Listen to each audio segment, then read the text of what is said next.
This is a reading from the Notebooks by Maria Valtorta, 1944, September 19th. In response to certain reflections by me, Jesus says, Lucifer is very intelligent, in addition to being astute. He uses astuteness to lay snares, but uses intelligence to consider if and when and how he can cause me affliction, and ruin a creature. Believe, too, that he never wastes his time to no purpose.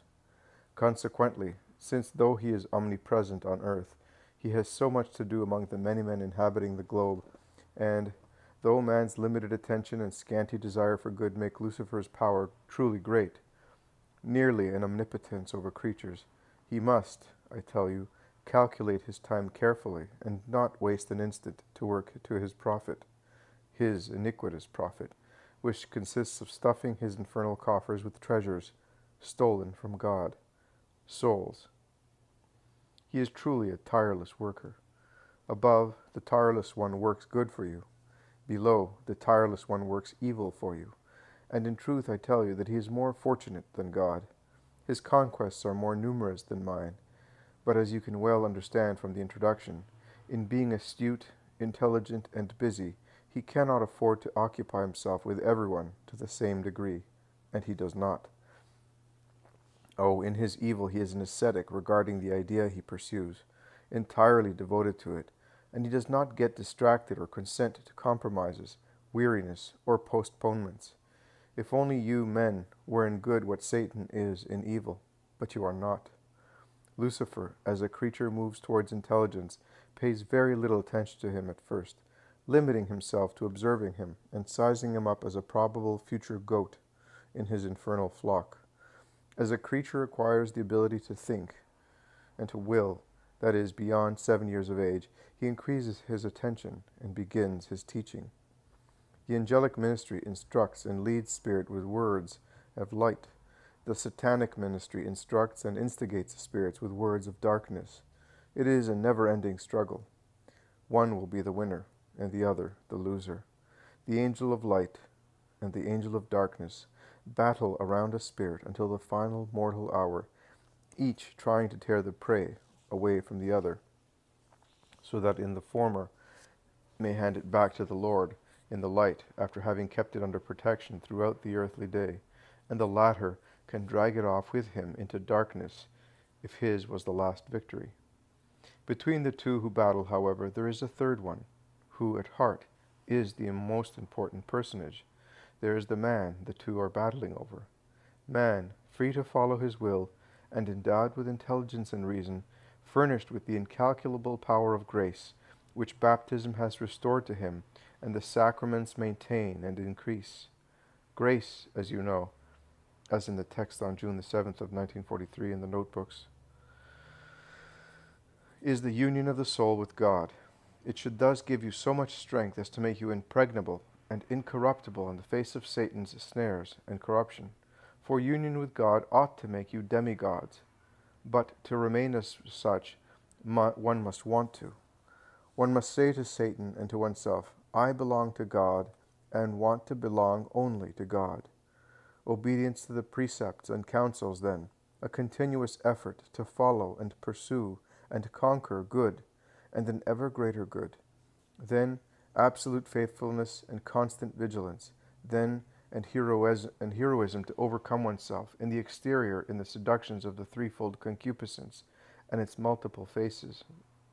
Then few, very few, too few, are able to do these things, and so Satan pays little attention to these, so easy to capture whenever one wants, and so slow to flee when they have been taken. He does as the cat does with the mouse. He takes them, throttles them a bit, stuns them, and then leaves them, limiting himself to giving them another clawing and another bite if they show signs of attempting a timid escape. Nothing more. He knows they are his and doesn't waste much time on them or much intelligence. But with mine, with mine it's another story.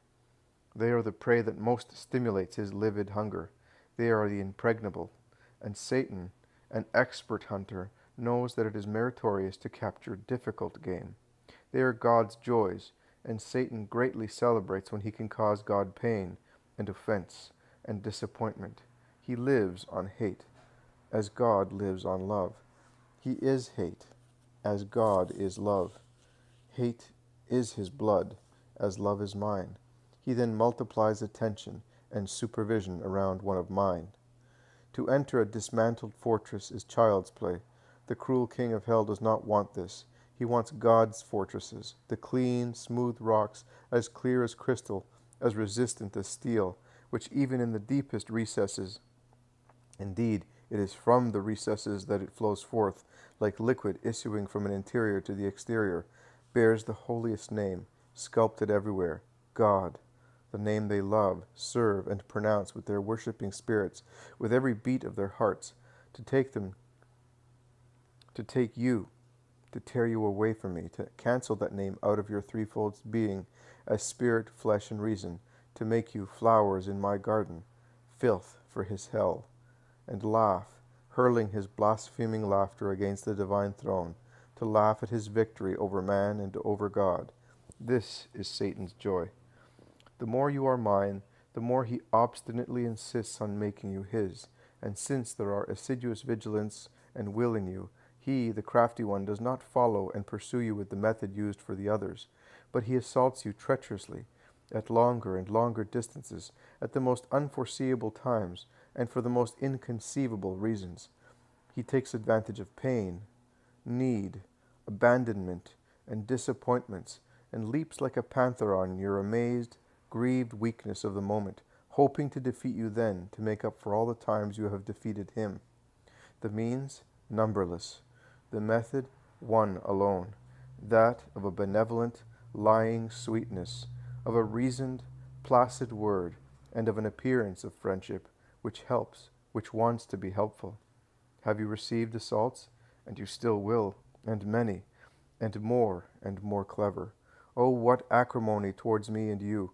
You will receive them increasingly, and they will be subtle enough to deceive even the shrewdest person, shrewd in human terms. For, smile, soul that I love, for simplicity permeated with God and conserving itself as such is impenetrable for all subtlety. He will wound your exterior, but the honor of the soldier is the scar marking the flesh and saying, this sign is proof of a manly battle, and the more a soldier's flesh is scratched with these signs, the more the world bows to the valiant one. In spiritual battles the same thing happens, and your wounds, which do not harm the spirit, but make only what is the sheath for the spirit king livid, are your honor, and because of them you will be honored in heaven. In truth I tell you that you apply the term martyrs only to those who perished through the action of tyrants, but all of my saints are martyrs, because to be saints they had to undergo persecution by Satan and remain faithful. Glory for those who overcome. The heavenly palms are for you. On September 20th, the episode involving Jesus and the Gentiles in Joppa was written. It is to be found in the cycle on the third year of the public life. And then on September 21st, Maria Valtorta wrote, Father Migliorini came yesterday. God be praised. Today, silence. Jesus leaves me entirely to Father.